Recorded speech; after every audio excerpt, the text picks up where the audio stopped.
We knew they were going to come into this game really hungry, and it's tough to beat a team 4 times. Are you ready to see grace under fire and humility in the face of domination? Have you ever wondered what true sportsmanship looks like when the scoreboard reads who's the boss?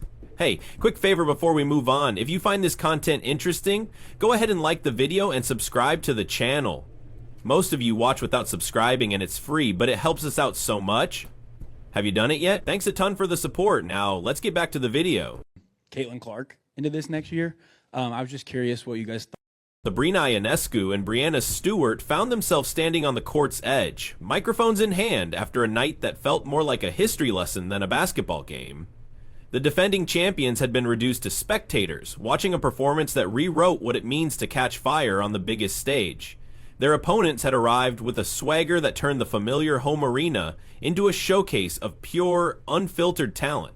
Instead of hiding behind tired cliches or blaming travel fatigue, the two stars chose honesty. They heralded Caitlin Clark as the player who had just redefined excellence in women's basketball. Could we see that next year? And what you guys just think of her game as far as, being...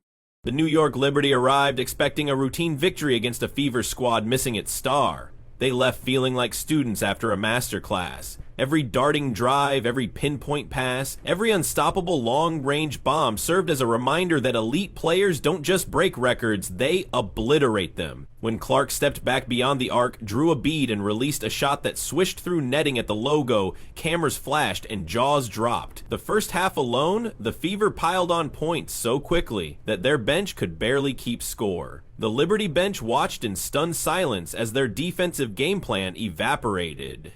An elite shooter. Well, we've been talking about finding After the final buzzer, rather than crafting excuses about fouls or foul calls, Ionescu leaned into the microphone with a wry smile and admitted they had handed Clark too many open looks. She described Clark's shot-making range as so vast that even slight defensive lapses became game-deciding errors. No sugarcoating here, this was praise born of awe. Ionescu's admiration wasn't faint politeness, it was respect earned at the point of a basketball. Clark directing traffic, and then steps back. Brianna Stewart took a different tack. She spoke less about numbers and more about atmosphere. She spoke of the crowd's stunned hush turning electric as Clark drained one clutch shot after another. She recalled how the Liberty tried switching defenses, sliding into zones, doubling at the arc. Yet every tactic collapsed under the weight of Clark's flawless execution. Stewart laughed as she described trying to guard Clark only to turn and see her teammates wide open, leading to another lead-building three. On that night, defending champion or not, the Liberty were outclassed by a player who could warp the court's geometry. Deep answer! She hasn't been feeling that well. She's been just feeling it right now. They honored Clark not with empty platitudes, but with vivid imagery. A player moving like lightning, hitting shots as if gravity were optional, creating plays that left fellow professionals shaking their heads. The commentary booth buzzed with talk of Netflix specials and highlight reels, but Ionescu and Stewart focused solely on the on-court reality. They valued truth over spin. They praised genius the only way athletes know how, by acknowledging that sometimes someone else deserves the spotlight. Their candor sent a message to every young player watching. Greatness demands recognition. The Liberty Stars didn't demur, they shouted Clark's name from the rooftops. They reminded the world that sportsmanship isn't disagreeable, that admitting you've been outplayed doesn't diminish your legacy, it enhances your credibility. And when two of the game's biggest names stand united in respect, they elevate everyone in the league. And when a shooter is confident and gets in that 19 points, but a technical. Sandy Brondello, the Liberty head coach, echoed this sentiment later. She broke down how the Fever executed their offense with surgical precision. She discussed how her team failed to contain Clark's drives and overlook shooters left unguarded. No finger pointing, no renegade narratives, just hard truths. The coach's voice carried the same tone as her players. Respect for a performance that transcended normal competition. Caitlin Clark's return from injury had already been billed as a big deal, but this was seismic. 32 points, 7 assists, and a barrage of threes thrown from distances that felt more like daredevil stunts than basketball strategy. The Liberty stars marveled at her ability to pull up in traffic, to split defenders with crisp passes, to flip the game's momentum on a dime. They highlighted how her gravity on offense collapsed defenses, creating open lanes for her teammates to thrive. The result was a night that felt like a clinic in offensive basketball. Defensive breakdowns loomed large in their comments. Ionescu noted that every time they reached for Clark, another Fever player slipped into space. Stewart confessed that their defensive identity unraveled under the relentless pace Clark set. They spoke of transition buckets born from turnovers forced by Clark's pressure, of layups flying in before the Liberty D could set. They confessed to shaking the dust from their playbooks and realizing no scheme could fully contain an unstoppable force. Yeah, you got to be careful when you're going at Stewart. And how about this for another creation? Their praise carried weight because they know the game's inner workings. Both have worn national team jerseys, battled on global stages, and measured themselves against the world's best. Their standing ovation for Clark signaled that what happened that night wasn't luck or hype, it was a statement performance that demanded reevaluation of league hierarchies. As they spoke, their body language betrayed admiration. Ionescu relaxed her shoulders, smiled genuinely, and admitted she was thrilled to see Clark healthy. Stewart tapped her heart, acknowledging the thrill of witnessing lore in the making. Their tone remained buoyant, never bitter.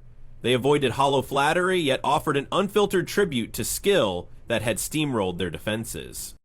Later numbers confirmed what their words suggested. The Fever exploded for 17 threes, while the Liberty managed a paltry 20% from deep. Free throw attempts, fast break points, half-court execution, all tilted dramatically in Clark's favor.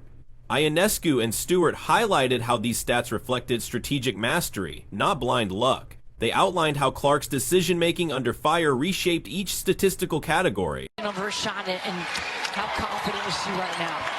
When you let a shooter knock a couple down. Through it all, their voices carried a satirical edge. They joked about needing a hazard pay for guarding a player throwing daggers from half court. They quipped that opposing defenses needed diplomatic immunity just to approach Clark. They painted images of teammates high-fiving mid-air after Clark's no-look passes. And yet behind the humor lay genuine reverence. By the time they finished, the narrative had flipped. Instead of lamenting a tough loss, the Liberty's leaders had crafted a highlight reel of Clark's impact. Their words cut through the noise, reminding everyone that sometimes you don't just lose, you absorb a masterpiece of athletic prowess. And the right response is to stand, applaud, and admit you've witnessed something you can only aspire to match. Sabrina Ionescu and Brianna Stewart knew this moment wouldn't fade with the final horn. They spoke of how the Liberty locker room felt like an echo chamber of disbelief, as if the usual post-game hum had been replaced by stunned silence. Ionescu described teammates staring at the replay loop on their phones, mouths agape at the logo 3 that felt more like a theatrical stunt than a basketball play. Stewart recalled how veteran players, normally immune to hype, paused mid-conversation to relive Clark's ankle-breaking crossover that spun defenders into confusion. They painted a scene of professionals transformed into wide-eyed fans overnight. And you see Kayla Thornton here tries to get around that screen. They explored how this single game rewrote scouting reports. Coaches across the league would now build entire defensive schemes around Clark's range and playmaking. Ionescu predicted chain reactions in training rooms, defenders practicing closeouts on half-court shooters, analysts poring over tape to find the slightest clue to slow her down. Stewart chimed in, imagining a wave of young players adjusting their jump shots to mirror Clark's fluid release. They joked that NBA trainers might start taking notes on how she generated lift and balance on contested attempts. Their satire turned to the broader cultural impact. They speculated that this performance would spark a merch frenzy, neon logo 3 t-shirts flying off shelves, foam fingers featuring Clark's silhouette beyond the arc, and bobbleheads rigged to launch tiny basketballs. Ionescu laughed at the idea of fans lining up at midnight for limited edition sneakers modeled on her shooting form. Stewart mused that sports bars would rename signature cocktails in her honor, perhaps a Kate Teeny, with an extra splash of ice for that cool shot release. Light it up, this team is different, because then you've got her and Caitlin Clark. Brianna Stewart goes back toward. They dug into how rivalries would intensify. Every matchup against the Fever would carry the weight of this game's legacy. Ionescu foresaw commentators opening broadcasts with, "Remember when she dropped 32 on the champs?"